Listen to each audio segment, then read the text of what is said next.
You know, there's no easy road to wisdom. Pain is the tuition that life, or God, depending on what you believe, charges for understanding. I used to think that if I could somehow avoid suffering, everything would be fine. But time taught me that every scar on the soul is a certificate, proof of growth and transformation. I want you to imagine this. If life were always smooth, without failure or hardship, would you ever truly learn anything? You wouldn't know what courage means, what patience feels like, or how to stand up when everything falls apart. A friend once told me, if life were always easy, you'd never know how strong you really are. And that's the truth. I've worked with many people. In their 30s, 40s, even 60s, they all share one thing in common. They've faced moments that almost broke them. But those very moments taught them what no school could: humility, gratitude, and endurance. Science even confirms this. When humans face adversity, the brain strengthens the regions related to adaptability and creativity. In other words, pain makes you smarter, if you learn to see it the right way. So if you're walking through a hard time right now, don't just ask, "Why me?" Instead, try asking, "What is this teaching me?" Because maybe, just maybe, this is the moment when God is shaping you into someone strong enough to hold what you've been praying for. You see, we humans are obsessed with the finish line. We want success fast, results right now. And in that race, we often forget that the journey itself is the most valuable part. I remember talking to a man in his 50s who had run a small business for over 20 years. I asked him, if you could go back to your 30s, would you want to reach success sooner? He laughed and shook his head. No, if I had become rich at 30, I wouldn't be the person I am today. I would have wasted it all. Proud, careless, and empty. That answer stayed with me, because it reminded me that struggle is life's most important classroom. Have you ever noticed this? A mountain climber isn't only happy when they reach the summit. They find joy while gasping for air halfway up the mountain, sweat dripping, heart pounding. That's when they're most alive. Life is the same. Those days when you're pushing forward, falling down, and standing up again, that's when you're being forged into someone worthy of your dream. A philosophy mentor I once met in Toronto told me, when God gives you success before you're ready, He isn't blessing you, He's testing you. And I believe that's true. The process is never meaningless. It's how life teaches you to keep what you once prayed for. So if you find yourself walking on a rocky path right now, take a breath and remind yourself, you're still on the right road. I often tell people going through hardship, don't run away from pain, listen to it. Because pain doesn't come to destroy you. It comes to teach you what comfort never could. I know that sounds paradoxical, but think about it. The moments when you thought you couldn't go on were the very moments that taught you endurance. When you lost something dear, you learned the true value of what you once had. One of my students once lost his job after 10 years with the same company. He told me, I feel like a failure, like life has turned its back on me. But 6 months later, he started a small business doing something he'd always loved but never dared to try. He said, if I hadn't been fired, I would have stayed trapped in my comfort zone forever. You see, sometimes the worst thing that happens to us is really a gift wrapped in rough paper. And I want you to remember this. Pain is not punishment. It's preparation. Every challenge is shaping you into the kind of person who can handle what you've asked for.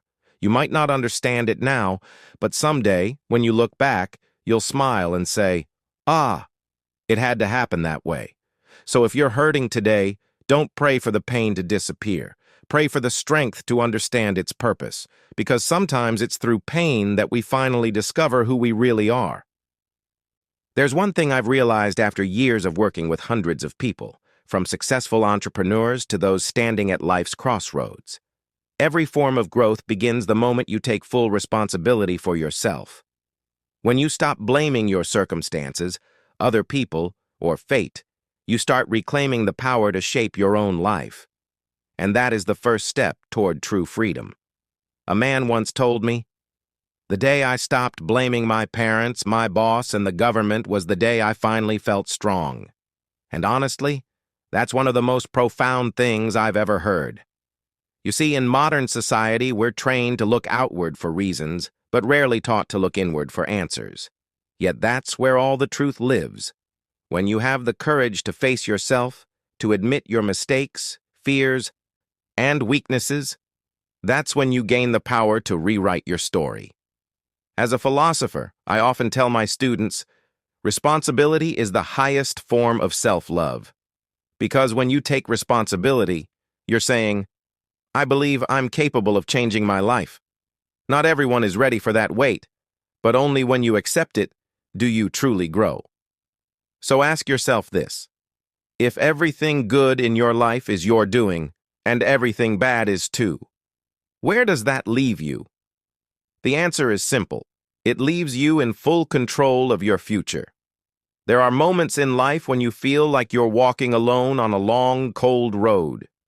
No one seems to understand you. No one walks beside you, and everything feels painfully silent. But you know what? It's in that silence that real growth happens. I remember my early days studying philosophy in Canada. No family, no friends, just long nights in a small apartment filled with the smell of old books and the weight of solitude. Back then, I used to ask myself, am I lost? But somewhere in that stillness, I began to hear a voice. Not the noise of the world, but something deeper. My own inner voice whispering, keep going. This is where you're being forged. Solitude isn't punishment. It's the laboratory of greatness. It's where you learn to have honest conversations with yourself, to face your fears, your desires, and your truth. Many people are terrified of being alone, so they drown the silence in distractions, social media, endless work, fleeting relationships. But those who truly grow are the ones who learn to sit quietly with themselves. A philosopher once said, "The oak tree doesn't grow during the storm. It grows in silence." And that's true. We too only become grounded and strong when we dare to be alone long enough to listen, reflect, and rebuild. So if you're in a season of solitude right now, don't be afraid. Perhaps God is planting you in the dark so that one day you'll bloom in the light. I want you to remember this. Everything meaningful takes time to grow. We live in an age where everything moves fast. Instant messages, 10-minute deliveries, overnight success stories. But human growth doesn't work that way.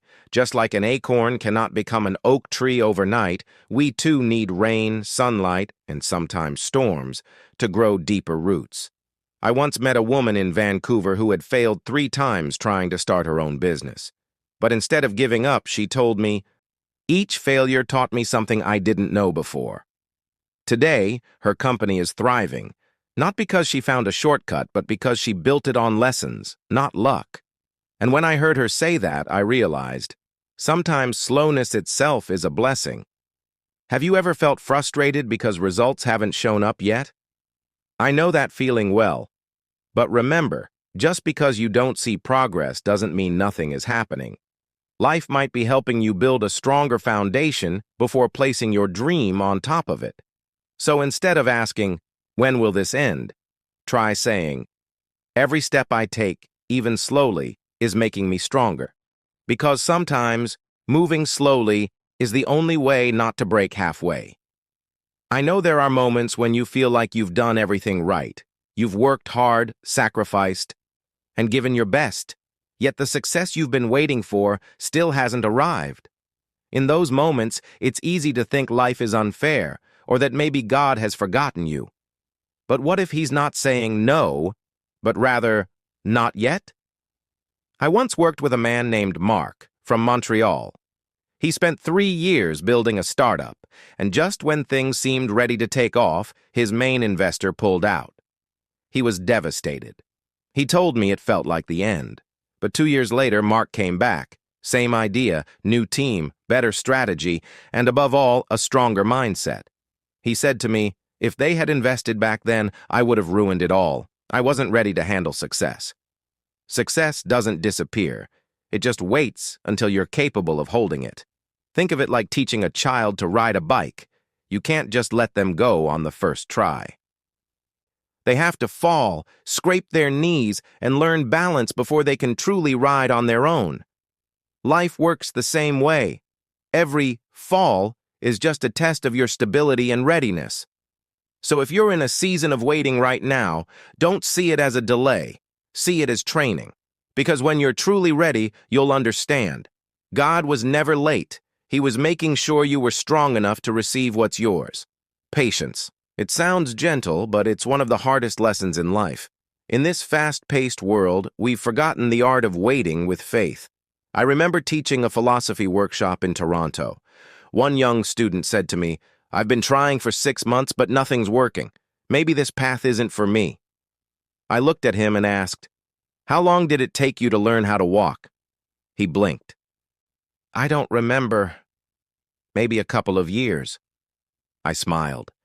"Then why give up after 6 months?" He laughed, but went quiet after that, and I knew he understood. Patience isn't about sitting still doing nothing. It's about acting with belief, continuing to move forward even when you can't yet see the result. Think of planting a seed. You can't dig it up every day to check if it's growing.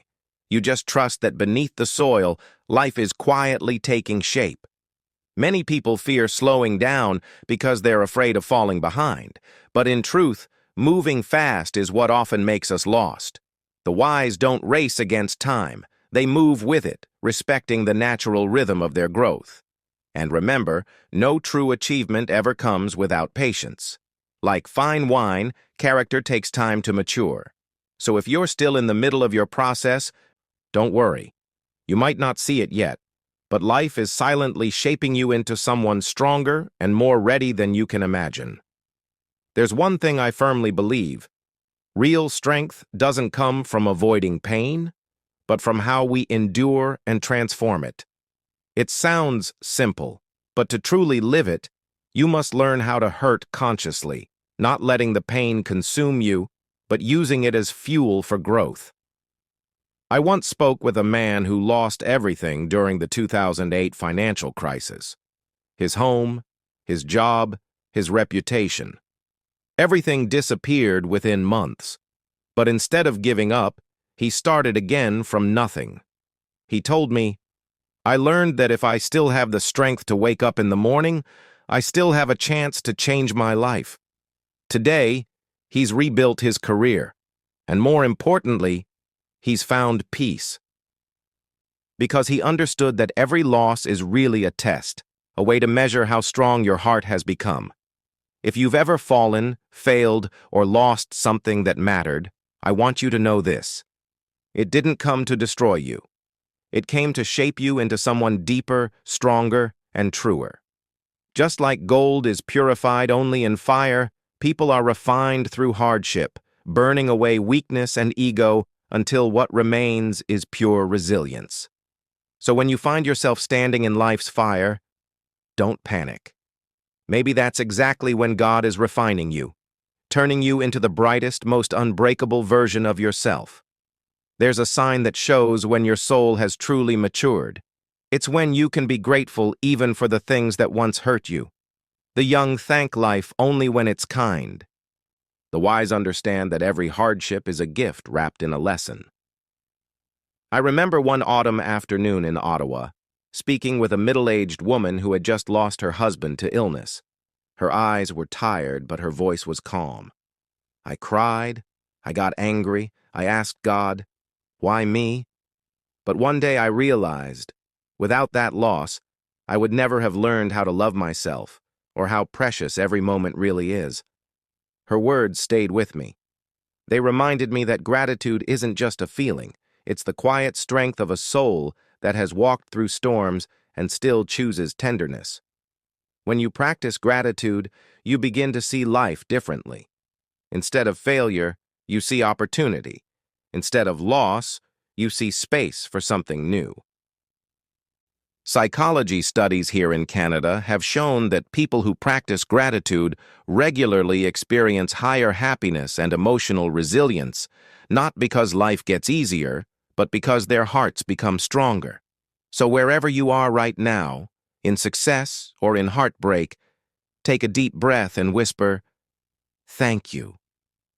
Thank you for still being here. Thank you for still learning, still growing, still standing." Because only those who can be grateful for the darkness are truly worthy of the light. I once heard a great teacher say, "Happiness is not a reward, it's a skill." At first, I didn't quite understand what he meant, but the longer I've lived and the more people I've met, the more I realize how deeply true that is. We often believe happiness will come after we achieve something, a good job, a house, a relationship. But strangely, once we get those things, the joy fades faster than we expect. Why? Because we never learned how to create happiness from within. I once worked with an entrepreneur in Toronto who had everything society defines as success: wealth, status, recognition. Yet he told me quietly, "I can buy anything I want, except peace of mind." That hit me hard. It reminded me that happiness doesn't live in what we own, but in the state of our mind each day. Science agrees. Studies show that when people practice gratitude, meditation, and mindful living, their brains activate areas linked to satisfaction and connection. In other words, happiness is like a muscle. The more you train it, the stronger it grows. So don't wait for life to be perfect before you allow yourself to feel happy. Learn to find joy in the journey, not just the destination. Maybe it's in a morning cup of coffee, a walk through the park, or simply the quiet awareness that you're alive today. Because sometimes, the secret to happiness isn't about having more, it's about needing less. Freedom. It sounds like such a grand idea, but in truth it begins with something very small. Not political freedom, not financial freedom, but inner freedom. The ability to control your own thoughts, emotions, and reactions.